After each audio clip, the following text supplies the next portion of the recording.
So hello everyone, welcome back to polity Pravah. और आज के इस नए लेक्चर में आपका स्वागत है। राजस्थान की जो स्टेट पॉलिटी हम कर रहे हैं, राजव्यवस्था प्रवाह सीरीज के अगले लेक्चर में। देखो, दिसंबर 2023 की बात है। राजस्थान में नई नई सरकार बनी थी। भजनलाल शर्मा जी मुख्यमंत्री हुए। एक चीज थी जो 2 महीने तक नहीं हो पाई थी। राजस्थान सरकार का कोई भी एडवोकेट जनरल था ही नहीं 2 महीने तक। अब सोचो आप खुद ही कि स्टेट का एक सबसे बड़ा लॉ ऑफिसर है, हाई कोर्ट में जो है वो सरकार को रिप्रेजेंट करता है, हर लीगल मैटर में वो सरकार को एडवाइस भी देता है, वो पोस्ट खाली पड़ी है। तो एक एडवोकेट थे जिनका नाम था रविंद्र कुमार माथुर। उन्होंने राजस्थान हाई कोर्ट में एक पिटीशन डाली। वो कह रहे थे कि यार, सरकार का कोई लीगल रिप्रेजेंटेशन ही नहीं है और इससे जो स्टेट के केसेस है वो प्रभावित हो रहे हैं। तो हाई कोर्ट ने सुनवाई की और सीधा अपनी नाराजगी जाहिर की। कोर्ट ने सीधा सीधा कहा कि यार, राज्य की तरफ से प्रभावी और एक पर्याप्त प्रतिनिधित्व नहीं दिया जा रहा। इफेक्टिव और एक adequate representation from the side of the government has not been provided. अब इस जजमेंट के आने के बाद, इस टिप्पणी के बाद, सिर्फ 2 दिन के अंदर अंदर, उस समय गवर्नर थे शायद कलराज मिश्र जी, और उन्होंने राजेंद्र प्रसाद गुप्ता जी को राजस्थान का नया एडवोकेट जनरल अपॉइंट कर दिया with in 2 days from the high courts order. तो अब ये एक छोटी सी न्यूज आपको लग सकती है कि यार ये क्या चीज है, लेकिन आपको ना ये एक न्यूज बहुत बड़ा कॉन्स्टिट्यूशनल इंसाइट देके जाती है। वो इंसाइट ये है कि जो ये एडवोकेट जनरल की पोस्ट है, ये जो पद है, ये प्लेजर ऑफ गवर्नर पे बेस्ड है। और जब सरकार बदलती है तो ये मान के चलिए कि एजी भी बदलता है, कभी कभी तो एक वैक्यूम के साथ। और यही सिमिलर कंडीशन होती है आपके अटॉर्नी जनरल की एट दी सेंट्रल लेवल। आज के इसी लेक्चर में हम यही समझेंगे कि यार, ये पोस्ट क्या है, कितनी पावरफुल है, कितनी फ्रेजाइल है, और राजस्थान में इसकी पूरी कहानी आज तक क्या रही है। तो चलिए, इसको पीछे वाले जो हमारे पिछले लेक्चर्स हमने किए हैं उनसे कनेक्ट करके चलते हैं इसको। देखो, सबसे पहले तो अगर मुझे इसको कनेक्ट करना हो, जस्ट अ सेकेंड, ये स्लाइड्स भी बड़ी होती जा रही हैं, I have to upload this.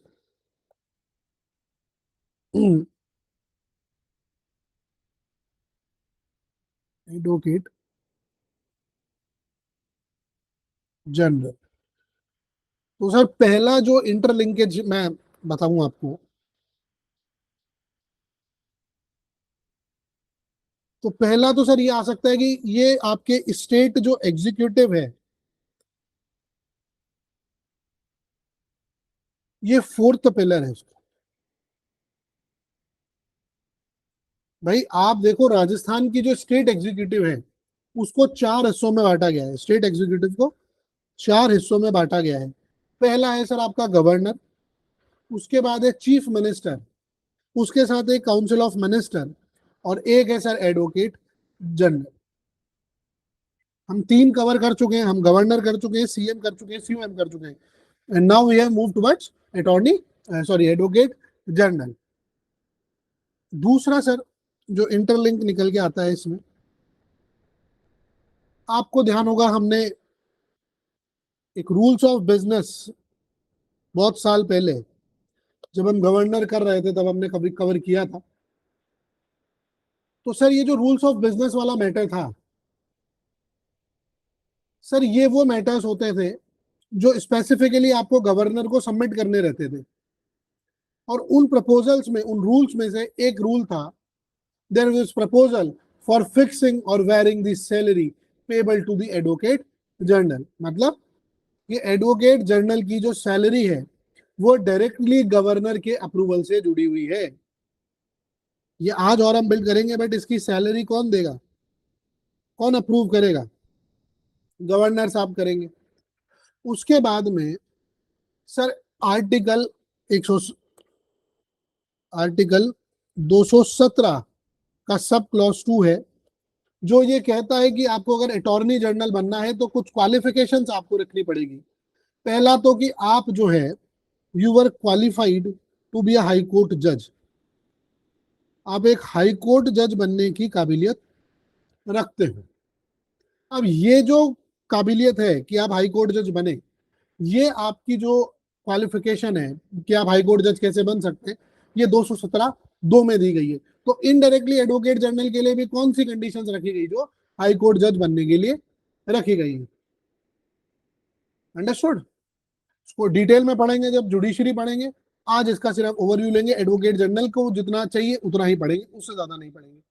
उसके बाद में एक चीज और आपको ध्यान में रखनी है, एक इंपॉर्टेंट क्लैरिफिकेशन है कि ना ये सीएम ना मिनिस्टर, अटॉर्नी जनरल आपके काउंसिल ऑफ मिनिस्टर का मेंबर नहीं होता है। ये एक लॉ ऑफिसर होता है, कोई मिनिस्टर नहीं है ये। भाई ये आपके जो है विधानसभा के जितने भी सेशंस होते हैं उनमें पार्ट लेता है, उनमें बोल भी सकता है, वोट वोट देने का अधिकार नहीं है इसको, बट वहां पे ये जा सकता है, बैठ सकता है, सुन सकता है as being the highest law officer of the state. But याद रखिए ये मिनिस्टर भी नहीं है, चीफ मिनिस्टर में कुछ नहीं है, ये क्या है, he was the highest law officer of the state. तो यहीं से शुरू करते हैं सर इसको, एडवोकेट जनरल को। तो सबसे पहला पॉइंट तो यही निकल के आता है कि जो आपके स्टेट है उसका सबसे बड़ा लॉ ऑफिसर है ये, highest law officer of the state. जो महाराष्ट्र का एडवोकेट जनरल है वो महाराष्ट्र का सबसे बड़ा लॉ ऑफिसर है, जो राजस्थान का है वो राजस्थान का है। अगर कोई हरियाणा का एडवोकेट जनरल है तो वो हरियाणा का सबसे बड़ा लॉ ऑफिसर है। अच्छा, एक चीज और ध्यान रखेंगे कि ये कॉन्स्टिट्यूशनल पोस्ट है सर। एडवोकेट जनरल की जो है वो आपकी कॉन्स्टिट्यूशनल पोस्ट है, मतलब ये आपके कॉन्स्टिट्यूशन में डिफाइंड है क्लियरली, है ना। ये किसी स्टैट्यूट से नहीं बनी है पार्लियामेंट के, ये सीधा बनी है कॉन्स्टिट्यूशन के एक्ट इनेक्टमेंट से। ठीक है, ये आप ध्यान रखेंगे। ये स्टेट का सबसे बड़ा लॉ ऑफिसर होता है जिसका काम होता है कि ये गवर्नमेंट के जितने भी लीगल मैटर्स होते हैं उन सभी लीगल मैटर्स में ये गवर्नमेंट को एडवाइस करेगा कि आपको क्या करना है। उसके साथ साथ ये कोर्ट में स्टेट को रिप्रेजेंट भी करेगा। आप सबको ध्यान होगा कि पिछले साल जब आरपीएससी ने असिस्टेंट प्रोफेसर की वैकेंसी कराई थी और 1 या 2 दिन पहले जब सुनवाई थी कि 5 तारीख को शायद एग्जाम, 7 तारीख को एग्जाम था और 5 तारीख को कोर्ट में सुनवाई थी कि पेपर आगे बढ़ना है कि नहीं बढ़ना है। तो उस समय पे खुद हमारे जो एडवोकेट जनरल साहब हैं वो खुद स्टेट को रिप्रेजेंट करने गए। 4 बजे उन्होंने केस की सुनवाई करी, विद इन सेकेंड्स उन्होंने अपनी जो है बातें रखी। उसके बाद जो सामने वाले वकील थे उनकी कोई हिम्मत नहीं थी कि वो काउंटर कुछ दे पाए। तो आप सोच के देखिए कितने बड़े व्यक्ति को, कितने विद्वान व्यक्ति को, कितने इंटेलेक्चुअल आदमी को, है ना। क्योंकि आप स्टेट के सबसे बड़े लॉ अधिकारी हैं सर। आप जितनी भी गवर्नमेंट के पास कोर्ट में रिप्रेजेंटेशन करना है तो गवर्नमेंट इनसे पूछेगी, और जो टिपिकल मैटर्स होंगे वहां ये खुद प्रेजेंट होंगे जाकर के कि सर मैं बताऊंगा, मैं करूंगा इसका निदान। तो आपको जो ध्यान रखना है कि as he was the constitutional post, because ये डायरेक्टली आपके आर्टिकल 165 के अंदर मेंशन्ड है। Highest law officer of the state नहीं, आप ध्यान रखेंगे। आपको ये भी ध्यान रखना है कि राजस्थान में जो ये पोस्ट है ये स्टेट रीऑर्गेनाइजेशन एक्ट 1956 के बाद स्टैब्लिश हुई है और तभी आपके राजस्थान हाईकोर्ट भी बनाया गया था, ये आप ध्यान रखेंगे। तो established by state reorganisation act SRA, ठीक है, 1956 with the high court establishment. ठीक है, ये आप ध्यान रखेंगे। आपको एक और चीज ध्यान रखनी है कि the first advocate general of Rajasthan was GC Kasliwal ji. हमारे पहले एडवोकेट जनरल कौन थे राजस्थान के? वो थे सर एडवोकेट GC कासलीवाल। 1957 में इनको फर्स्ट एडवोकेट जनरल बनाया गया था, ये आप ध्यान में रखेंगे। ठीक है, अब देखिए राजस्थान की हमने एक चीज देखी कि जो स्टेट एग्जीक्यूटिव है उसके 4 कंपोनेंट्स हैं। गवर्नर जो आपके कॉन्स्टिट्यूशनल हेड है, नॉमिनल हेड है। चीफ मिनिस्टर जो रियल हेड है, पॉलिटिकल हेड है। काउंसिल ऑफ मिनिस्टर जो एक कलेक्टिव डिसीजन मेकिंग बॉडी है। और एडवोकेट जनरल साहब क्या है? एक लीगल एडवाइजर है, एक आपके कोर्ट के रिप्रेजेंटेटिव। तो अगर मैं आपसे ये कहूं कि एडवोकेट जनरल जो है वो COM के मेंबर नहीं होते हैं, but attorney general cabinet meetings में मतलब ऑटोमेटिकली अटेंड नहीं कर सकते as not being the part of the council of minister, तो क्या advocate general cabinet meetings attend कर सकते हैं? अंडरस्टूड? लेकिन हाँ, एडवोकेट जनरल को तब बुलाया जाता है, just like the minister of state, कि जब जब कोई स्पेसिफिक लीगल मैटर डिस्कस करना हो और आपको लगता हो कि नहीं यहाँ में एडवोकेट जनरल की जरूरत है, तो एडवोकेट जनरल भी आपकी कैबिनेट की जो मीटिंग्स होती है उनको अटेंड कर सकते हैं, ये आप ध्यान रखेंगे। ये भी कैबिनेट या जो सीओएम की मीटिंग्स हैं उनको अटेंड कर सकते हैं, बट कब? जब इनको बुलाया जाए, जब इनके रेफरेंस का मैटर हो, just like the minister of states. भाई कैबिनेट मिनिस्टर जो है, जो केंद्रीय मंत्री है, जो कैबिनेट मिनिस्टर होते हैं, वो तो आपके कर सकते हैं, वो तो मतलब उनका तो राइट ही होता है, बट जो स्टेट मिनिस्टर्स होते हैं उनको तब बुलाया जाता है, एमओएस जो होते हैं, कि जब जब उनकी जरूरत पड़ती है। इसी तरीके से एडवोकेट जनरल को भी बुलाया जाता है। अब एक सवाल आता है कि सर एक स्टेट को एडवोकेट जनरल की आखिरकार जरूरत ही क्या है? आपके मन में सवाल आ सकता है ना कि क्या जरूरत है यार, इतने सारे वकील, किसी को ले लो ना, why do you want an advocate general? सोचो आप, राजस्थान सरकार डेली बेसिस पे, भाई आप तो एक दो पूरे जीवन में आपके एक केस नहीं होता होगा, बट राजस्थान सरकार, जो कोई भी सरकार है, वो डेली बेसिस पे सैकड़ों हजारों लीगल मैटर्स फेस करती है। कोई लैंड डिस्प्यूट का मामला है, कोई सर्विस मैटर का मामला है जहाँ पे एम्प्लॉय गवर्नमेंट के अगेंस्ट है, कॉन्स्टिट्यूशनल कोई चैलेंज हुआ है स्टेट के लॉज को, उसको बातचीत करनी है, कोई क्रिमिनल अपील है जहाँ पे स्टेट को पार्टी बनाया गया है। तो अब इन सब चीजों के लिए कहीं ना कहीं हमें जरूरत होती है, पीआईएल्स डाल दी जाती है आजकल, पब्लिक इंटरेस्ट लिटिगेशन। तो अब ये सब चीजें जब होती है तो स्टेट को ना एक ऐसा ऑफिसर चाहिए कि जो लीगल ओपिनियन भी दे, जब आपको पॉलिसी बनानी है तब, जब आपको बिल बनाना है तब, कि ताकि जब आप कोई पॉलिसी या बिल लेकर के आ रहे हैं तो उसको पता हो कि यार इन इन मुद्दों पर इसको कोर्ट में चैलेंज किया जा सकता है, तो वो पहले पहले ही लेकुनास दूर कर दे, और उसके बाद भी गवर्नमेंट को वार्न कर दे कि भाई अगर इन चीजों पे आता है तो there is no problem with that, we have a remedy available, इसको हम डिफेंड कर जाएंगे, कोई दिक्कत नहीं है, आप आगे बढ़िए। जैसे जब 370 लाना था, सबको पता था कि ये आपके जो है वहां पे जाएगा, but it was the attorney general जिन्होंने कह रखा था कि दो, कोई दिक्कत की बात नहीं है, आई एम हियर, और उन्होंने उसको डिफेंड भी कर दिया था, there is no problem with that. वो कॉन्स्टिट्यूशनल प्रोविजंस, जो लीगल प्रोविजंस थे, उनके अंदर उन्होंने गवर्नमेंट को कहीं रुकने नहीं दिया था, कहीं सुप्रीम कोर्ट के अंदर ऐसी समस्या नहीं आई थी कि आपने कोई गलत लीगल प्रोविजन यूज किया है। तो ये काम किसका है? ये एडवोकेट जनरल साहब का है। कोर्ट में मान लीजिए अगर जाना पड़ रहा है, तो अगर मान लीजिए कोई इंपॉर्टेंट क्रूशियल मैटर है जहां पे लगता है कि यार नहीं स्टेट को काम करना है, तो वो खुद जाएंगे, खुद पेश होंगे। उसके अलावा गवर्नर साहब समटाइम्स लीगल मैटर्स पे जानकारी चाहते हैं, तो गवर्नर साहब को लीगल मैटर्स पे एडवाइस दें। अभी मान लीजिए कि कोई गवर्नर साहब को जो है आपके प्रेसिडेंट रूल के लिए रिकमेंडेशन करनी है, या उनको इस तरीके का कोई काम करना है, तो वो फिर बुलाएंगे, एक बार सिचुएशन अपनी समझाएंगे एडवोकेट जनरल को, एडवोकेट जनरल ने राय देंगे कि सर इस तरीके से आप आगे बढ़िए।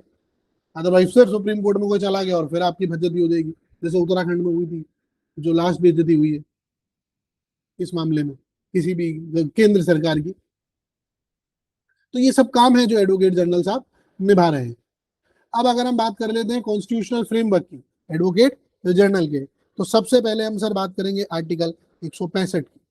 आर्टिकल 165 कहता है कि आर्टिकल 165 के अंदर 4 सब क्लॉजेज हैं, जिनके अंदर पूरा पूरा जो है आपके एडवोकेट जनरल को एक एक करके डिटेल में आपके प्रोविजंस दिए गए हैं, जिनको हम एक एक करके समझ लेते हैं। जो आर्टिकल 165 का सब क्लॉज 1 है, वो आपके appointment of the advocate general की बात करता है। वो कहता है कि the governor of each state shall appoint a person who is qualified to be appointed a judge of a high court to be the advocate general for the state।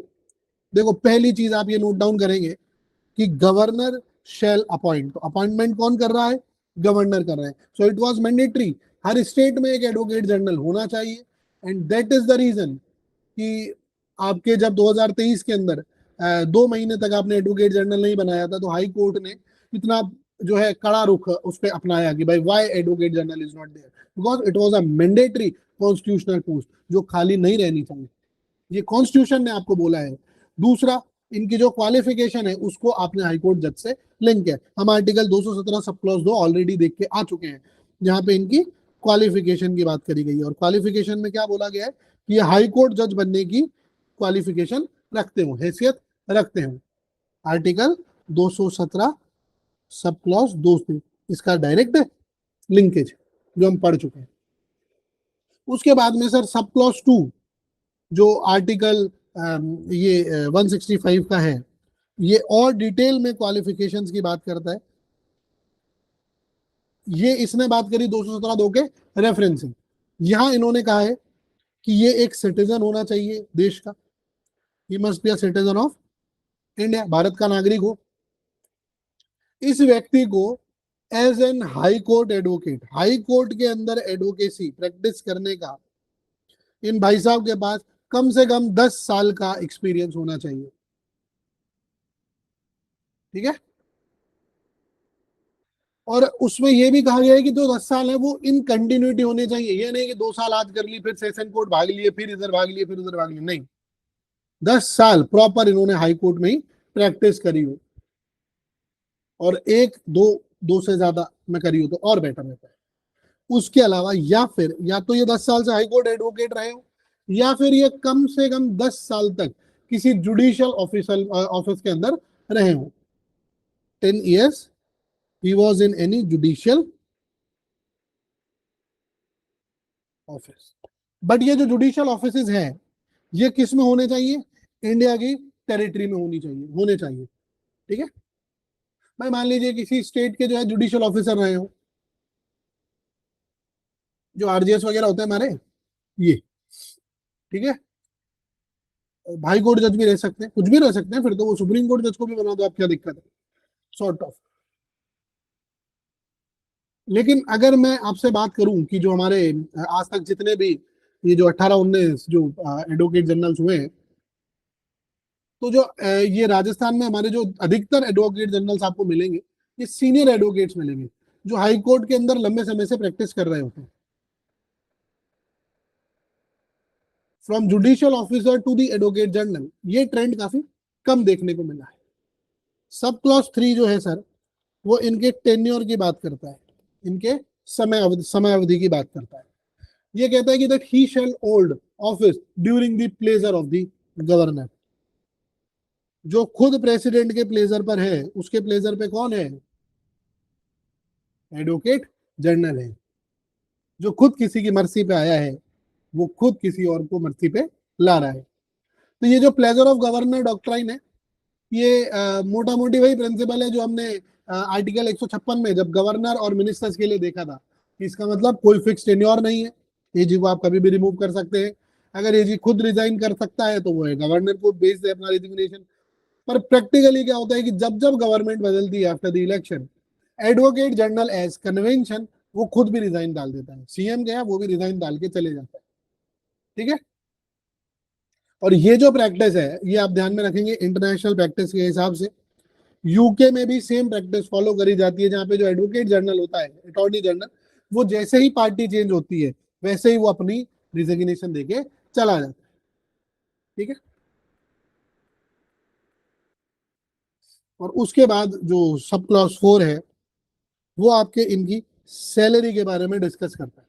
अब आपको ये ध्यान रखना पड़ेगा कि सैलरी के लिए कॉन्स्टिट्यूशन कहता है कि that he shall receive such remuneration as the governor may determine. कौन डिटरमाइन करेगा? Governor may determine. मतलब सैलरी जो है उसका कोई भी फिक्स अमाउंट कॉन्स्टिट्यूशन नहीं बता रहा है। वो क्या बता रहा है कि ये कौन डिसाइड करेगा? गवर्नर डिसाइड करता है। तो ये रूल्स ऑफ बिजनेस के अंडर स्पेसिफिकली कौन रखता है, कौन करता है इसको डिस्कस? इसको गवर्नर करता है। ठीक है, ये आप ध्यान में रखेंगे। अब उसके बाद सर एक और आता है article 177, article 177 which is important for the advocate general, जो ये कहता है कि that every minister and the advocate general for a state shall have the right to speak in and otherwise to take part in proceedings of the legislative assembly of the state and to speak in and otherwise to take part in the proceedings of any committee of the legislature of which he may be named a member, but shall by virtue of his article be entitled to vote. ये sir article 177 का text है। अब अगर इस text को हम तोड़ देते हैं तो आप इसको इस तरीके से समझ सकते हैं कि एडवोकेट जनरल आपके स्टेट लेजिस्लेटिव असेंबली में बोल सकता है, स्पीक कर सकता है। जो डिस्कशंस हैं उन डिस्कशन में वो पार्ट ले सकता है, उसको राइट है। अगर मान लीजिए कोई असेंबली कमिटी चल रही है तो उस कमिटी के डिस्कशन में भी, उसकी कमिटी की प्रोसीडिंग्स में भी ये व्यक्ति पार्ट ले सकता है। But yes, right to vote either in the committee और इन द असेंबली ये एडवोकेट जनरल के पास नहीं है। ये आपको ध्यान रखना है कि एडवोकेट जनरल के पास सब कुछ है, वो बोल सकता है, सुन सकता है, वो प्रोसीडिंग्स में पार्ट ले सकता है आपके असेंबली की और कमिटीज की, बट वोट करने का अधिकार उसको नहीं दिया। अब ऐसा क्यों किया गया? तो देखो, एडवोकेट जनरल जो है आपके एक टेक्निकल या फिर एक लीगल एक्सपर्ट है। ये हाउस को जो है लीगल नुआंसेस से समझते हैं। भाई मान लीजिए कोई बिल है, अब वो कॉन्स्टिट्यूशनली वैलिड है या नहीं है, ये कौन बताएगा? एडवोकेट जनरल साहब बताएंगे। लेकिन अब देखो, एडवोकेट जनरल साहब कोई इलेक्टेड रिप्रेजेंटेटिव नहीं है, मतलब जनता ने उन्हें वोट देके नहीं चुना है, तो इस वजह से उन्हें वोटिंग का अधिकार नहीं दिया गया। और यही तो रिप्रेजेंटेटिव डेमोक्रेसी का एक बेसिक प्रिंसिपल है। तो ये जो प्रोविजन है ये क्या करता है? ये आपके रिप्रेजेंटेटिव डेमोक्रेसी का जो प्रिंसिपल है उसको प्रिजर्व करके। अब सर अगले आर्टिकल पे आ जाइए, आर्टिकल 194 पे, जो पावर प्रिविलेजेस और उसके अलावा इम्यूनिटीज की बात करेगा। जो आर्टिकल 194 है, ये बेसिकली आपके स्टेट लेजिस्लेचर के जो मेंबर्स हैं उनके प्रिविलेजेस और इम्यूनिटीज को डिफाइन करता है। जैसे उनकी freedom of speech in legislature है ना, protection from court proceedings for what they have said into the state legislative assembly और इन द हाउस। तो ये जो जितने भी प्रोविजंस हैं, ये जितनी भी इम्यूनिटीज हैं, प्रिविलेजेस हैं, ये sir simultaneously attorney advocate general को भी एक्सटेंड करी जाती है जब वो हाउस में बोलते हैं थ्रू दी आर्टिकल 177। मतलब देखो इसका ये है कि जब एडवोकेट जनरल विधानसभा में कोई अपना लीगल ओपिनियन दे या किसी बिल पे वो जाके बोले, तो उनकी जो वो स्पीच है उसको बाद में आप कोर्ट में चैलेंज नहीं कर सकते, बिकॉज पार्लियामेंट्री प्रिविलेज है अंडर आर्टिकल 194। तो ये जो है सर एडवोकेट जनरल को एक फ्री और फ्रैंक लीगल एडवाइस देने की भी सुरक्षा दे देता है, बिना किसी डर के कि यार बाद में उनके स्टेटमेंट्स को जो है कोई इधर यूज कर लेगा कोर्ट में, है ना, सॉर्ट ऑफ उनको प्रोटेक्शन दी गई। बट आप क्या ध्यान रखेंगे कि बेसिकली ये किसके लिए था? आपके एमएलए के लिए। बट इसको एक्सटेंड किया गया टू एडवोकेट जनरल, बट किस समय के लिए? When he speak in state legislative assembly, not otherwise. Understood? खाली जब वो वहां पे बोल रहे हैं तो प्रोटेक्टेड है। अब सर एक और चीज हम कर लेते हैं, हम बात कर लेते हैं सर एक कंपैरेटिव जो है डिमेंशन हमारी कवर कर लेते हैं। देखो, एक होता है आपके सेंटर का लॉ ऑफिसर, सेंटर्स का लॉ ऑफिसर। सर इसे आर्टिकल 76 के अंदर अपॉइंट किया जाता है। किसके अंदर अपॉइंट किया जाता है? आर्टिकल 76 में, जिसका नाम है अटॉर्नी जनरल। ये अटॉर्नी है, एक स्टेट का लॉ ऑफिसर है, जो अभी हम पढ़ रहे थे, स्टेट्स लॉ ऑफिसर, जिसको आप आर्टिकल 165 के अंदर अपॉइंट कर रहे हैं, जिसका नाम है एजी, विच इज एडवोकेट जनरल। दोनों जनरल है, लेकिन पहला नाम अलग है, ये आप ध्यान रखेंगे। A stands for attorney, which is article 76. A stands for advocate, which is article 165, जो स्टेट के लिए। ये आप ध्यान में रख के चलेंगे। अब सर एक टेबल बना लेते हैं, एक टेबल के थ्रू दोनों को कंपेयर कर लेते हैं।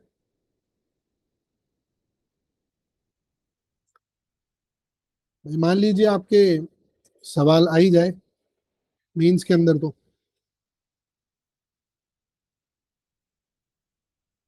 अब कुछ एस्पेक्ट्स हैं जो हम डिस्कस करने वाले हैं।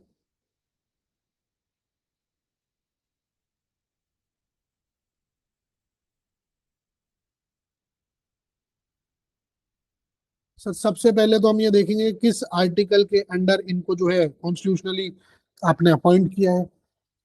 उसके बाद इनको अपॉइंट कौन कर रहा है, इनकी क्वालिफिकेशंस क्या हैं, उसके बाद में इनको एक्सपीरियंस क्या चाहिए, उसके बाद में इनका जो राइट है ऑडियंस का इन दी पार्लियामेंट और इन दी स्टेट लेजिस्लेटिव असेंबली, उसके बाद क्या कोई इनको लेजिस्लेचर राइट्स दिए गए हैं, क्या कोई वोटिंग राइट इनके पास है वहां पे, इनका टेन्योर क्या है, इनकी सैलरी कौन डिटरमाइन करेगा,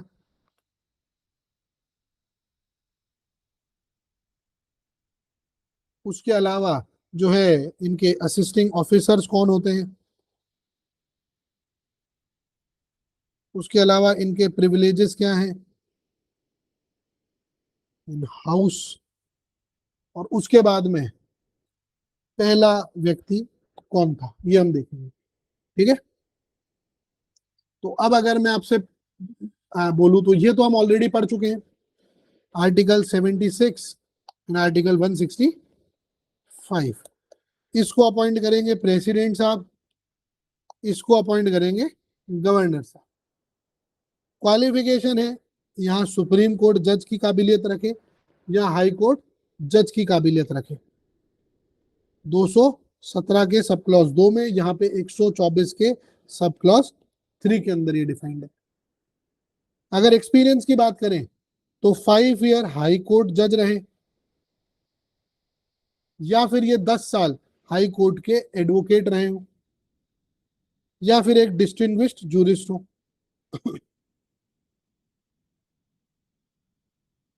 और इनके लिए कहा गया कि ये 10 साल तक हाई कोर्ट के एडवोकेट रहे,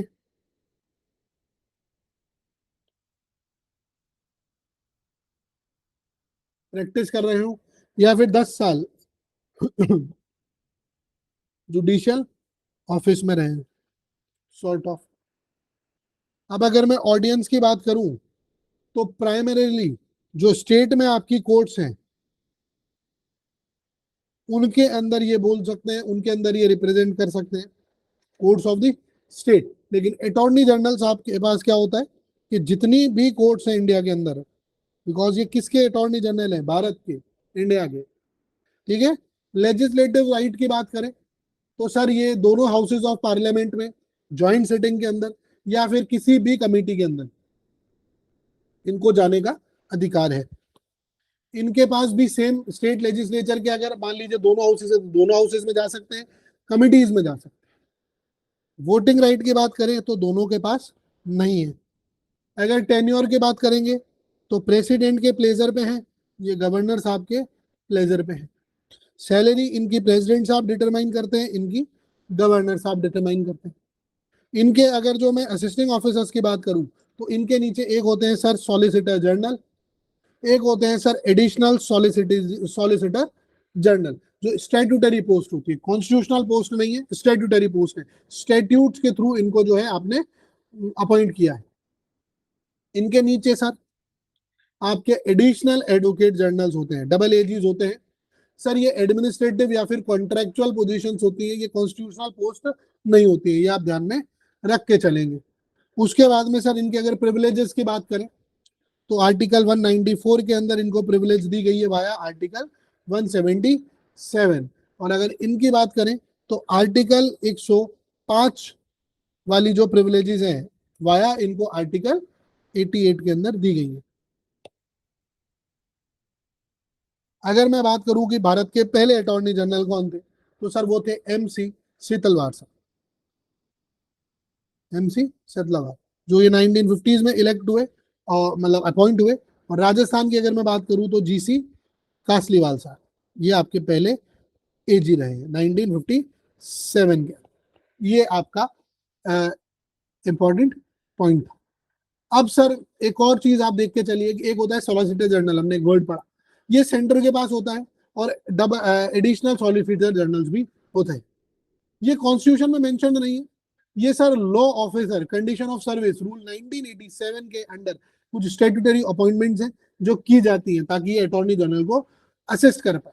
देखिए स्टेट में कोई कॉन्स्टिट्यूशनल या स्टैट्यूटरी ये सॉलिसिटर जनरल का कोई इक्विवेलेंट नहीं है। इसके अलावा इसकी जगह पे हमारे पास additional advocate generals double AGs appoint किए जाते हैं। ये प्योरली आपकी एडमिनिस्ट्रेटिव या फिर कॉन्ट्रैक्चुअल अरेंजमेंट होती है, ना तो ये कॉन्स्टिट्यूशनल होती है, ना ये कोई स्टैट्यूटरी पोस्ट होती है। ठीक है, ये आप ध्यान में रखें। अब सर अगर मैं बात करूं कि जो ये अटॉर्नी जनरल का ये जो ग्रिड है, इसको हमें समझना पड़ेगा कि किस तरीके से पूरा मूव ऑन कर रही है चीजें।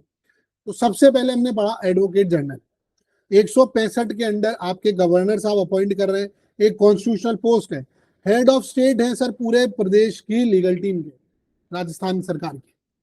लेकिन अब सर एडवोकेट जनरल के नीचे आते हैं आपके additional advocate generals double aegis, double aegis. ये भी सर एक लीगल ऑफिसर है, जो एडवोकेट जनरल को असिस्ट करते हैं। ये सर हाई कोर्ट में, सुप्रीम कोर्ट में स्टेट की तरफ से पेश होते हैं, जबकि अटॉर्नी जनरल साहब, एडवोकेट जनरल साहब खुद आपके लिए अवेलेबल न हो पाए, या फिर कोई स्पेसिफिक मैटर हैंडल करने के लिए इनको भेज दिया जाए कि भाई ये छोटा मैटर है, जा तू चलेगा। अब अगर मैं ये बात करूं कि एडवोकेट जनरल, ये जो डबल एजीज होते हैं, इनको अपॉइंट कैसे किया जाता है, तो sir again they were appointed by the governor on the recommendation of advocate general. एक चीज ध्यान रखेंगे सर, ये पब्लिक एम्प्लॉयमेंट नहीं है, ये पब्लिक एम्प्लॉयमेंट की कैटेगरी में नहीं आते हैं। राजस्थान हाई कोर्ट ने आपके, ये सर आप कोर्ट चाहे तो ये केस को आप एग्जाम में कोट कर सकते हैं, Ishwar Prasad versus State of Rajasthan 2024। Sir ये क्या हुआ था कि जो डबल एजीज हैं और जो लॉ ऑफिसर्स हैं, उनकी अपॉइंटमेंट को सर चैलेंज किया गया, इनकी अपॉइंटमेंट को चैलेंज किया गया था कि भाई इनको आपने कैसे अपॉइंट किया। तो कोर्ट ने सर अपना एक जजमेंट दिया और कोर्ट ने कहा कि यार देखो, जो अपॉइंटमेंट है इन डबल एजीज की या फिर जो लॉ ऑफिसर्स की, it was fall with in the description of the state government and they does not constitute a public employment. मतलब कि ये अपॉइंटमेंट जो है किसी रिजर्वेशन रूल्स या कॉम्पिटिटिव एग्जामिनेशन के अंडर नहीं आएंगे, ये प्योरली प्रोफेशनल और कॉन्ट्रेक्चुअल एग्रीमेंट्स हैं। इसके साथ साथ कोर्ट ने ये भी क्लेरिफाई करके दिया कि यार देखो, कोई मास्टर सर्वेंट रिलेशनशिप नहीं है इस आपके double AGs, government advocate, government counsel में, because they are not paid salaries by the state government, because उनकी जो एंगेजमेंट्स हैं वो प्योरली प्रोफेशनल और कॉन्ट्रेक्चुअल है नेचर में। और ये वाली जो प्रैक्टिस है ये डेकेड से चली आ रही है भाई, गवर्नमेंट के द्वारा आपके एडवोकेट जनरल ने जो कंसल्टेशन थी उसको फॉलो किया और फिर उसके बाद उनको अपॉइंटमेंट भी दिलवा दी। एक और केस हुआ 2025 में, जहां सर ये Sunil Samdariya versus State of Rajasthan का केस था।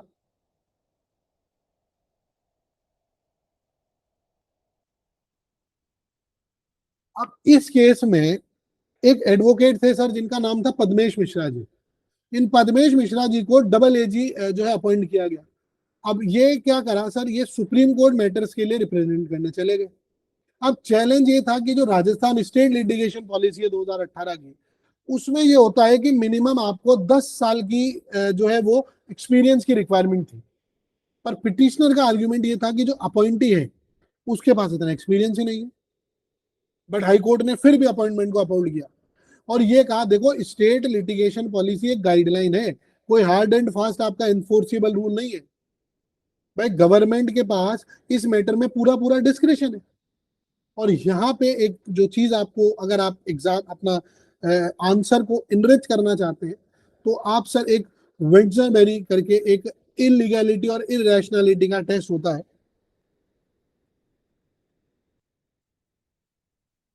आई don't know what you pronounce, Wednesbury, but ये वेडनेसबेरी टेस्ट है जो सर आपके इलीगैलिटी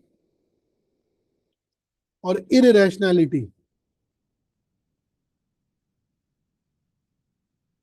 का ये टेस्ट होता है। सर इसके अंदर ये होता है कि जो सिर्फ आपके जो लिमिटेड जुडिशियल रिव्यू होता है वो अलाउ किया जाता है। तो आर्टिकल 226 के अंदर जो कोर्ट है वो एडवोकेट का जो चॉइस है वो खुद नहीं कर सकती है, क्योंकि ये स्टेट गवर्नमेंट का काम है ना। भाई आपको तो आपको सुनवाई करनी है, आप ही फिर अपना जो है वो नेता चुन दो, ये कोई बात थोड़ी होती है। भाई आप ही को केस सुनना है, आप ही अपना जो है वो एडवोकेट भी बिठा दो, तो ये गलत चीज हो जाएगी। ये स्टेट गवर्नमेंट की ड्यूटी। अब सर इसके बाद आते हैं आपके गवर्नमेंट एडवोकेट्स। भाई पहले सर आपके एडवोकेट जनरल साहब थे, उनके नीचे आपके जो है डबल एजीज हैं, और डबल एजीज के नीचे हमारे सर आ जाते हैं ये गवर्नमेंट ऑफिशियल्स। अब ये जो सर आपके गवर्नमेंट एडवोकेट्स हैं, गवर्नमेंट काउंसिल्स हैं,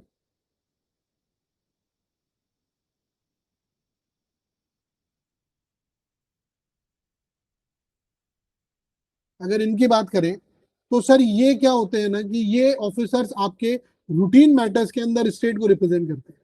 भाई हाई कोर्ट, सब ऑर्डिनेट कोर्ट जो है इनके अंदर ये जाएंगे।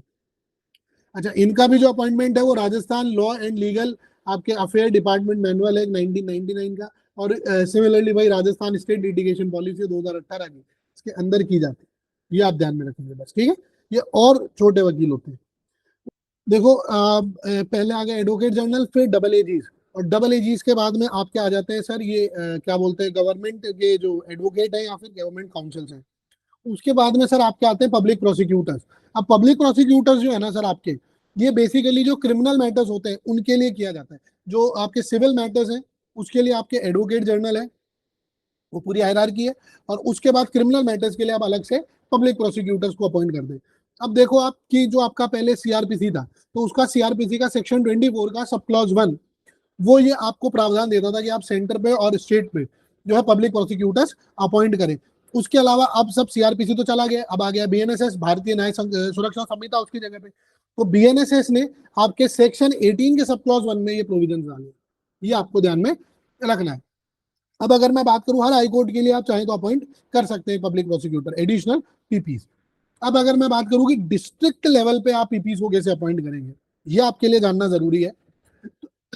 तो सॉरी, देखो डिस्ट्रिक्ट लेवल पे एक डिस्ट्रिक्ट मैजिस्ट्रेट जो होता है वो एक पैनल बनाता है on the consultation of the session जजेस। क्या होता है कि एट द डिस्ट्रिक्ट लेवल आपका जो डिस्ट्रिक्ट मैजिस्ट्रेट है वो एक पैनल बनाएगा, उस पैनल को वो बनाएगा सर सेशन जजेस के कंसल्टेशन में। तो कंसल्टेशन किसकी होगी सर इसमें, सेशन कोर्ट जजेस की, जो सेशन जजेस होते हैं उनकी। और इस पैनल में जो है वो ये जो पैनल बनेगा, इसी पैनल से वो स्टेट गवर्नमेंट अपने पीपीज अपॉइंट करेगी। अब ये क्या होगा सर, ये एजी और जो डबल एजीज होते हैं इनके अपॉइंटमेंट प्रोसेस से बिल्कुल अलग है, क्योंकि यहाँ पे आपके जुडिशियल कंसल्टेशन आ गई है। वहां पे जुडिशियल कंसल्टेशन नहीं थी, वहां पे गवर्नर ने बोला इसको अपॉइंट कर दो, कर दिया। Governor act on the aid and advice of the council of minister, ठीक है, ये हमें ध्यान है। तो अब ये चीज आपको ध्यान में रखनी है कि जो पीपीज हैं और जो एडवोकेट जनरल्स हैं उनका जो अपॉइंटमेंट प्रोसीजर है वो बिल्कुल डिफरेंट है, इनके काम भी डिफरेंट है। तो अगर अब मैं आपसे ये बोलूं कि फिर से अगर हम इस चीज को एक प्रॉपर जो है हायरार्की के थ्रू समझे, तो मैं आपसे ये कह सकता हूं कि आप एक टेबल बना लीजिए फिर से, बिकॉज टेबल्स काफी इजी रहती है। एक सर एडवोकेट जनरल है, एक डबल एजीज हैं आपके, उसके बाद में एक गवर्नमेंट एडवोकेट्स हैं, और उसके बाद में ये पब्लिक प्रोसिक्यूटर्स हैं, गवर्नमेंट एडवोकेट्स। अगर मैं बात करूं इनका कॉन्स्टिट्यूशनल स्टेटस क्या है, कॉन्स्टिट्यूशनल स्टेटस की अगर हम बात करें तो सर ये कॉन्स्टिट्यूशनल पोस्ट है अंडर आर्टिकल 165। ये सर एडमिनिस्ट्रेटिव पोस्ट है या फिर ये कॉन्ट्रेक्चुअल पोस्ट है, सर ये प्योरली एडमिनिस्ट्रेटिव है। लेकिन ये सर स्टैट्यूटरी प्रोविजंस हैं पब्लिक प्रोसिक्यूटर वाले। स्टैट्यूटरी क्यों, क्योंकि आपके सेक्शन 18 ऑफ द बीएनएसएस ये बोलता है कि भाई इनको अपॉइंट कर। ये किसी की मर्जी पे नहीं है, किसी के प्लेजर पे नहीं खड़े हैं। अगर आप इनकी अपॉइंटमेंट की बात करें तो डायरेक्टली गवर्नर साहब, again governor plus advocate general का कंसल्टेशन। लिटिगेशन पॉलिसी के हिसाब से इनको स्टेट गवर्नमेंट अपॉइंट करती है, इनको सर स्टेट गवर्नमेंट ही अपॉइंट करेगी, पर इनके लिए एक पैनल बनाया जाएगा जिसमें डीएम होंगे और सुप्रीम कोर्ट के जजेस होंगे। इनका एक पैनल होगा, वो इनको रिकमेंड करेगा। अगर मैं ये बात करूं कि ये क्या काम हैंडल करते हैं, ये क्या काम करते हैं, तो सर जितने भी लीगल मैटर्स हैं, जितने भी एडवाइजरी मैटर्स हैं, कोर्ट रूम के अंदर जाना है, वो सारे काम कौन देखता है, एडवोकेट जनरल देखता है। Double aegis will assist the advocate general on specific high court and supreme court matters. और उसके बाद जो आपके ये गवर्नमेंट एडवोकेट्स हैं, ये जो रूटीन स्टेट लिटिगेशन होते हैं हाई कोर्ट या फिर स्पेसिफिकली आपके सब ऑर्डिनेट कोर्ट्स में, वहां पे इनको ये हैंडल करते हैं। और जो पब्लिक प्रोसिक्यूटर्स होते हैं ये बेसिकली आपके स्पेसिफिकली जो क्रिमिनल प्रोसिक्यूशंस हैं उनको डील करते हैं। किसको करते हैं, क्रिमिनल प्रोसिक्यूशंस को डील करते हैं। अब आ जाते हैं सर एडवोकेट जनरल के फंक्शंस पे। सर 3 कैटेगरीज में डिवाइड करेंगे। पहला तो ये लीगल एडवाइजर है गवर्नमेंट के, मतलब स्टेट गवर्नमेंट को लीगल मैटर्स पे एडवाइस देंगे, बिल ऑर्डिनेंसेस के जो कॉन्स्टिट्यूशनल वैलिडिटी है उस पर अपना ओपिनियन देंगे इंट्रोडक्शन से पहले कि भाई ये बिल स्टैंड करेगा कि नहीं करेगा। दूसरा, गवर्नर जो भी लीगल ड्यूटीज इनको असाइन करेगा ये उन्हें परफॉर्म करेंगे। उसके बाद में सर ये स्टेट के जो है कोर्ट रूम आपके जो है रिप्रेजेंटेटिव है। भाई जो स्टेट गवर्नमेंट है उसको हाई कोर्ट या फिर अदर कोर्ट्स में रिप्रेजेंट करेंगे। राइट ऑफ ऑडियंस इनके पास है, किसी भी कोर्ट में स्टेट के मैटर में ये जा सकते हैं, कोई दिक्कत नहीं है। उसके बाद जो इंपॉर्टेंट कॉन्स्टिट्यूशनल केसेस होते हैं उनके अंदर ये स्टेट की तरफ से पेश भी हो जाते हैं। जैसे मान लीजिए किसी ने आर्टिकल 226 पे कोई चैलेंज किया स्टेट लॉज को, तो फिर ये खुद जाएंगे। और उसके अलावा ये कुछ कॉन्स्टिट्यूशनल फंक्शंस है जो परफॉर्म करते हैं, कुछ कॉन्स्टिट्यूशनल ड्यूटीज हैं, कुछ फंक्शंस हैं जो ये परफॉर्म करेंगे। मान लीजिए कॉन्स्टिट्यूशन या किसी अदर लॉ के द्वारा असाइन किया गया कोई भी फंक्शन रहेगा तो इनको उसको डिस्चार्ज करना पड़ेगा। उसके अलावा आर्टिकल 177 में भी है कि ये लेजिस्लेचर में पार्टिसिपेट करेंगे, कर सकते हैं। ठीक है। अब सर जो मेंस कॉर्नर आ जाता है, स्पेसिफिकली जो डिबेट है, कंसेप्चुअल टेंशन जो है वो है सर कि एडवोकेट जनरल जो है उसको गवर्नमेंट ट्रस्ट करती है, इसलिए अपॉइंट करती है। मतलब जो एडवोकेट जनरल है वो यूजुअली आपके रूलिंग पार्टी के आइडियोलॉजिकली बड़ा क्लोज होता है। भाई उनका जो है वकील या तो रह चुका होता है या फिर उनके आइडियोलॉजी से वो इन कोऑर्डिनेशन होता है। बट एडवोकेट जनरल से क्या एक्सपेक्ट किया जाता है कि वो ऑब्जेक्टिव रहेंगे, इंडिपेंडेंट लीगल एडवाइस देंगे, वो चाहे गवर्नमेंट की मर्जी के खिलाफ ही क्यों ना हो। पहला देखो, इसके 3 प्रैक्टिकल इंप्लीकेशंस हैं जो आपको समझने हैं।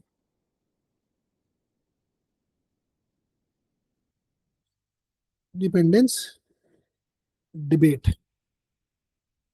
What is expected from advocate general, that वो ऑब्जेक्टिवली बिहेव करेंगे और उसके साथ साथ इंडिपेंडेंट लीगल एडवाइसेस देंगे। सर इसकी जो 3 प्रैक्टिकल इंप्लीकेशंस हैं वो क्या है देखिए। पहला है सर कि प्लेजर जो डॉक्ट्रिन है उसका एक डबल एज है इनके पास। देखो कैसे।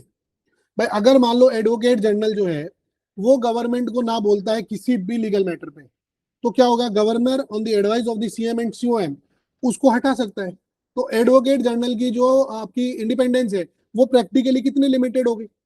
दूसरा, पॉलिटिकल अलाइनमेंट आपने कर रखा है टेन्योर के साथ। भाई आपने क्या कन्वेंशन बना रखा है, ये यूके में भी है कि भाई गवर्नमेंट बदलते ही एडवोकेट जनरल भी रिजाइन कर देता है। तो इसका मतलब एडवोकेट जनरल क्या है, एक पॉलिटिकली अलाइंड ऑफिसर है, वो जज की तरह फुली इंसुलेटेड नहीं है, तो कैसे देगा। और तीसरा, इसको आपने कोई फिक्स टेन्योर की प्रोटेक्शन नहीं दे रखी है।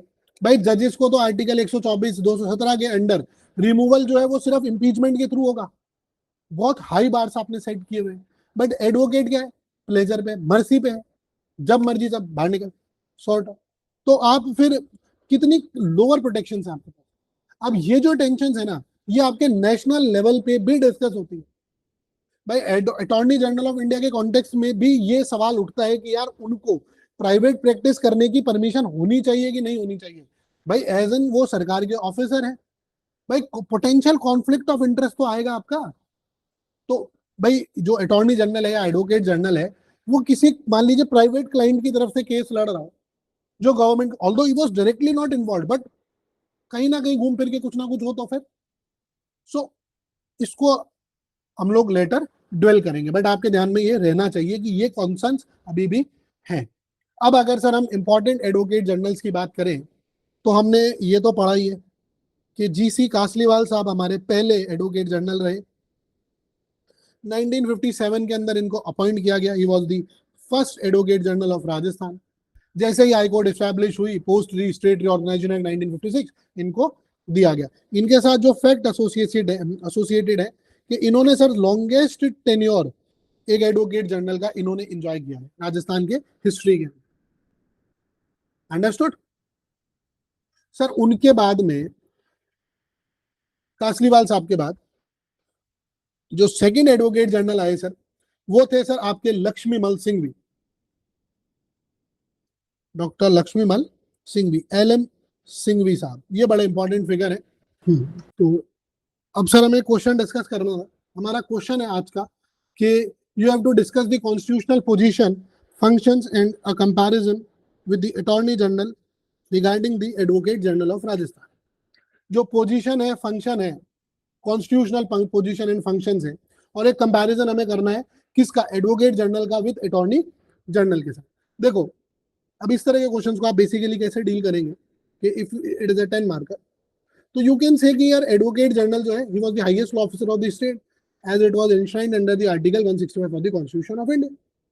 The office will constitute a fourth crucial component of the state executive alongside the governor, chief minister and council of ministers. क्या बोला मैंने इंट्रो में? इंट्रो में आप डाल सकते हैं कि आर्टिकल 165 के अंदर ये जो है भारत आपके स्टेट का सबसे बड़ा लॉ ऑफिसर है, और उसके साथ साथ ये आपकी जो स्टेट एग्जीक्यूटिव है उसका फोर्थ क्रूशियल इंपॉर्टेंट कंपोनेंट है, अलॉन्ग विथ गवर्नर, CM और COM के साथ कौन आता है, एडवोकेट जनरल आता है। तो इतनी इंपॉर्टेंट ये पोजीशन है। अब कॉन्स्टिट्यूशनल पोजीशन की बात करें तो आर्टिकल 165 हम ऑलरेडी बता चुके हैं, बट यहाँ पर फिर हम बता सकते हैं, बट आर्टिकल 165 क्या कहता है कि गवर्नर अपॉइंट करेगा किसको, जो एक हाईकोर्ट जज बनने की काबिलियत रखता हो, अंडर आर्टिकल 217 सब क्लॉज 2। तो ये आप बॉडी के अंदर डालेंगे कॉन्स्टिट्यूशनल पोजीशंस के अंदर, ठीक है। तो आप आर्टिकल 165 और आर्टिकल 217 सब क्लॉज 2 की बात कर लेंगे। उसके बाद में आप इसका टेन्योर बता देंगे कि जो टेन्योर है वो फिक्स नहीं है, ये प्लेजर ऑफ द गवर्नर पे फिक्स है ना, डॉक्ट्रिन ऑफ द प्लेजर वाली पे है, तो कोई फिक्स टर्म नहीं है। लेजिस्लेटिव राइट्स की आप बात कर देंगे कि 177 के अंडर इसको राइट टू स्पीक, पार्टिसिपेट करने का राइट है इन दी एनी स्टेट लेजिस्लेटिव असेंबली की मीटिंग में या फिर किसी कमेटी की मीटिंग में, बट हाँ बोलने का अधिकार, वोट करने का अधिकार नहीं है इसको। उसके अलावा प्रिविलेजेस की बात करें तो आर्टिकल 194 उसको सेम वही प्रिविलेजेस देता है आपके हाउस के अंदर जो एक अदर MLA को मिले हुए हैं। उसके बाद में अगर फंक्शंस की बात करें तो हम ये कह सकते हैं कि ये एडवाइस करेगा लीगल मैटर्स पे, स्टेट गवर्नमेंट को रिप्रेजेंट करेगा हाई कोर्ट और सबऑर्डिनेट कोर्ट्स के अंदर। उसके बाद में कोई कॉन्स्टिट्यूशनल वैलिडिटी है या और कुछ है तो उसके ऊपर ये अपनी जो है ओपिनियन टेंडर करेगा। और उसके अलावा अगर कोई भी ड्यूटी इसको गवर्नर या और कोई दी जाती है इस पर कॉन्स्टिट्यूशन या कोई लॉ, तो उसको ये फुलफिल करेगा, ठीक है। अब अगर हम इसको कंपैरिजन करें अटॉर्नी जनरल के साथ, तो आप क्या कर सकते हो कि आप एक टेबल बना दो, वो जो हमने पहले बनाई थी ये वाली, कहाँ गई, ये वाली, जहां पे हमने एडवोकेट जनरल और अटॉर्नी जनरल को कंपेयर किया है। बट आप इतनी बड़ी टेबल बनाने की जगह पे क्या कर सकते हैं कि आप इसको 3 पार्ट में डिवाइड कर सकते हैं। कैसे, देखो भाई, कंपेयर करना है आपको इनको, AG और अटॉर्नी जनरल को। तो पहले तो सर आप कर दीजिए अपॉइंटमेंट पे और स्कोप पे। तो अपॉइंटमेंट में आप कह दोगे कि सेंट्रल लेवल पे 76 में इसको प्रेसिडेंट अपॉइंट करता है, और उनकी जो क्वालिफिकेशन है they will be aligned with the required to be the supreme court जज अंडर आर्टिकल 124, आर्टिकल 124 के अंदर करेंगे।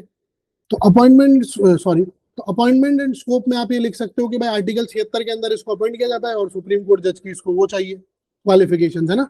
उसके बाद आप सिमिलैरिटीज के अंदर जा सकते हो कि एक कॉलम आप सिमिलैरिटीज का बना सकते हो कि भाई both offices will share the structural similarities, जहां पे टेन्योर जो है आपका pleasure of the executive head पे बेस्ड है, एक तरफ प्रेसिडेंट एक तरफ गवर्नर है। वोटिंग राइट एब्सेंट है दोनों के पास लेजिस्लेचर में, बट हाँ राइट टू स्पीक है पार्लियामेंट और स्टेट लेजिस्लेचर के अंदर। बट की डिफरेंस क्या है देखो दोनों में, तो इनका जो एक की, फिर एक आप एक की डिफरेंस बता सकते हो इनका, ये सर लाई करता है आपके इंफ्रास्ट्रक्चर के अंदर, जो सपोर्ट इंफ्रास्ट्रक्चर है। भाई जो एडवोकेट अटॉर्नी जनरल है सेंटर पे, इसको तो आपने असेस करवा दिया स्टैट्यूटरी पोस्ट से बाय सॉलिसिटर जनरल और आपके एडिशनल जो असिस्टेंट सॉलिसिटर जनरल होते हैं उनसे। बट स्टेट्स में अगर आप बात करोगे तो जो ये डबल AG है, ये भी तो एक मेयरली एक एडमिनिस्ट्रेटिव या कॉन्ट्रेक्चुअल अपॉइंटमेंट है, कोई जरूरी थोड़ी है कुछ हो नहीं हो, बट उतना सपोर्ट नहीं है इसके पास। तो ये आप एक डिस्टिंक्शन ड्रॉ कर सकते हैं।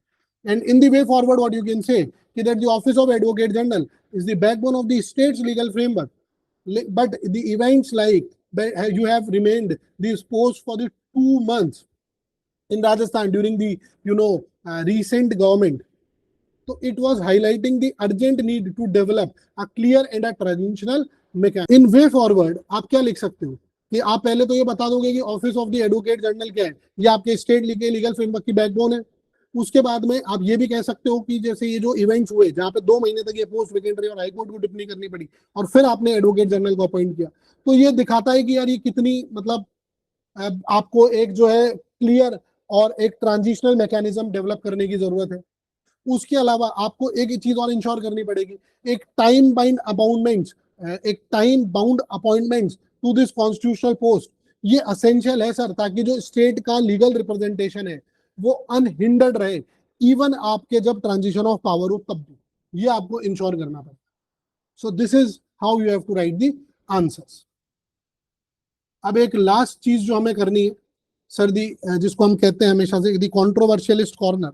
अब सर कॉन्ट्रोवर्शियलिस्ट कॉर्नर है हमारा, इसमें जो हमारा आज का मुद्दा है वो ये है कि सर जो एडवोकेट जनरल की जो टेन्योर है वो प्लेजर ऑफ द गवर्नर, यानी कि आप ये कह सकते हो इनडायरेक्टली ये सीएम की मर्जी पे बेस्ड है। तो या तो इन्हें या तो इन्हें इस मर्जी पे बेस्ड होना चाहिए, या फिर इनको भी जजेस की तरह एक फिक्स्ड और एक इंसुलेटेड टेन्योर मिलना चाहिए। तो ये डिबेट है सर इनके टेन्योर की। एक तो है सर प्लेजर और दूसरा है आपके ये फिक्स्ड टेन्योर, है ना। अब अगर सबसे पहले मैं बात करूं कि भाई ये प्लेजर वाली डॉक्ट्रिन सही है, इसके पक्ष में अगर मैं आर्ग्यूमेंट देता हूं, तो सर पहली चीज तो ये होती है कि you need an trust based relationship. ये ट्रस्ट बेस्ड रिलेशनशिप आपके लिए बहुत जरूरी है, क्योंकि जो एडवोकेट जनरल है ये गवर्नमेंट का लीगल एडवाइजर है। भाई अगर मान लीजिए गवर्नमेंट को अपने लीगल एडवाइजर पे भरोसा नहीं है तो फिर काम कैसे चलेगा। भाई डॉक्टर है, लॉयर है, तो ये कोई भी व्यक्ति अपना खुद का एडवाइजर खुद चूज करता है, और जब ये ट्रस्ट टूट जाता है ना सर एक बार, तो फिर ये मतलब इसको चेंज करता ही करता है। उसके अलावा sir you need an democratic accountability. Democratic accountability, भाई जब जनता नई पार्टी को वोट देती है, नई गवर्नमेंट जो है वो अपनी लीगल फिलॉसफी के साथ आती है, क्योंकि उसने वहां पे पता ही होती है कि हम क्या करेंगे। तो एडवोकेट जनरल भी तो उसी फिलॉसफी के साथ अलाइन करना चाहिए, वरना क्या होगा, आपके पॉलिसी इंप्लीमेंटेशन में फ्रिक्शन आ जाएगा। ठीक है। उसके अलावा आप ये कह सकते हैं कि कंपैरेटिव प्रैक्टिसेस अगर आप देखें तो यूएस हो, यूके हो, सभी जगह पे जो मेजर डेमोक्रेसीज है उनके अंदर जो अटॉर्नी इक्विवेलेंट पोस्ट है वो पॉलिटिकल ट्रांजिशन के साथ ऑटोमेटिकली बदल जाती है। तो ये एक ग्लोबल नॉर्म है, कोई इंडियन नॉर्मल एनामली या इंडियन नॉर्मल्सी नहीं है सर। इसके अलावा आपको चाहिए स्पीड ऑफ अकाउंटेबिलिटी। क्या चाहिए? Speed of accountability. भाई अगर मान लीजिए एडवोकेट जनरल जो है आपका एक अंडर परफॉर्म अपनी उससे कैपेसिटी से करे, या मान लीजिए कोई गलत एडवाइस दे दे, तो सरकार तुरंत एक्शन ले सकती है ना। भाई जजेस की तरह उनको लंबी चौड़ी इंपीचमेंट प्रोसेस में नहीं फंसना पड़ेगा, उनके लिए फायदा है। तो ये तो सर थे आर्ग्यूमेंट्स इन फेवर। बट अगर मैं अगेंस्ट की बात करूं कि भाई फिक्स टेन्योर चाहिए हमें, तो देखो सबसे पहले तो यही होता है कि इनकी इंडिपेंडेंसी कॉम्प्रोमाइज हो जाती है। ये चाह कर भी अगर मान लीजिए गवर्नमेंट के अगेंस्ट कोई राय देना चाहे तो नहीं दे पाते, क्योंकि अटॉर्नी एडवोकेट जनरल को ये पता है कि भाई ना बोलने से फिर नौकरी चली जाएगी मेरी। तो जो ऑब्जेक्टिव इनको मिला है कि लीगल एडवाइस देना है, तुम जो इनका ऑब्जेक्टिव है कि you must give an you know unbiased objective legal advice, वो नहीं दे पाएंगे। तो ये इंस्टीट्यूशनल इंटीग्रिटी को वीक करता है। किसको वीक करता है? जो आपकी इंस्टीट्यूशनल इंटीग्रिटी है उसको वीक करता है। इसी के अंदर आप 2024 का वैक्यूम एग्जांपल डाल सकते हो कि भाई आपने ये देखा कि 2 महीने तक राजस्थान के अंदर कोई एडवोकेट जनरल ही नहीं था, हजारों केस प्रभावित हुए इस वजह से। भाई अगर मान लीजिए टेन्योर थोड़ा ओवरलैप या आप एक ट्रांजिशन प्रोटेक्ट कर देते तो ये चीज अवॉइड हो सकती थी। तो आप इसमें एग्जाम्पल भी डाल सकते हो 2024 वाला वैक्यूम का। उसके अलावा लीगल कंटिन्यूटी को लॉस होता है। कैसे? देखो, लीगल कंटिन्यूटी लॉस, भाई हर गवर्नमेंट जब चेंज होती है तो वह पूरी legal team AgO double AgO सब कुछ चेंज कर देती है। तो जो इंस्टीट्यूशनल मेमोरी है, जो ऑनगोइंग केस नॉलेज है, वो सब रीसेट हो गई। तो स्टेट की लिटिगेशन एफिशिएंसी में तो गिर गई भाई। भाई आपने आपके पाँव में चोट, आपके हाथ में चोट लगी, आप डॉक्टर के पास दिखाने गए, आपने पहले डॉक्टर को दिखाया, फिर आपने उससे 3 महीने तक अपना जो है वो ट्रीटमेंट लिया। अब मान लीजिए उस ट्रीटमेंट को सही होने में ही 6 महीने लगते हैं। अब यार वो डॉक्टर भगवान तो है नहीं कि वो 6 महीने की चीज को 3 महीने में ठीक कर देगा, उसको 3-6 महीने। लेकिन आप इम्पेशेंट आदमी, आपने हटाओ इसको डॉक्टर को, या मान लीजिए बाई चांस डॉक्टर साहब की डेथ हो जाती है, डॉक्टर साहब कहीं ट्रांसफर होकर चले जाते हैं, अब आपके पास क्या? अब आप फिर दूसरे डॉक्टर के पास गए, आपके पास वो पर्चा तो है, बट उस पर्चे पे वो डॉक्टर कितना समझेगा? तो वो डॉक्टर फिर से अपना दिमाग लगाएगा, फिर से वो रीसेट बटन लग गया, वो फिर से उसको दिमाग इलाज को चालू करेगा। वो जो इलाज आपका अगले 3 महीने में सही हो जाता, अब उस इलाज को सही होने में कितना लगेगा? 6 महीने तो नहीं लगे, बट 4 महीने लग जाएंगे। तो जो 6 महीने में ठीक हो सकती थी चीज, वो कितने महीने चलेगी? 7 महीने चलेगी, सॉर्ट ऑफ। और उसके बाद एक कॉन्फ्लिक्ट ऑफ इंटरेस्ट का रिस्क है। कैसे? देखो,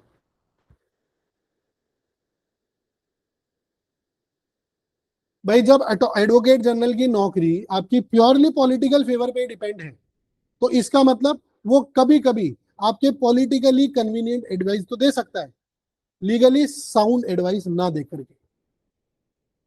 अब ये क्या हुआ? इसने रूल ऑफ लॉ को कॉम्प्रोमाइज कर दिया सर यहाँ।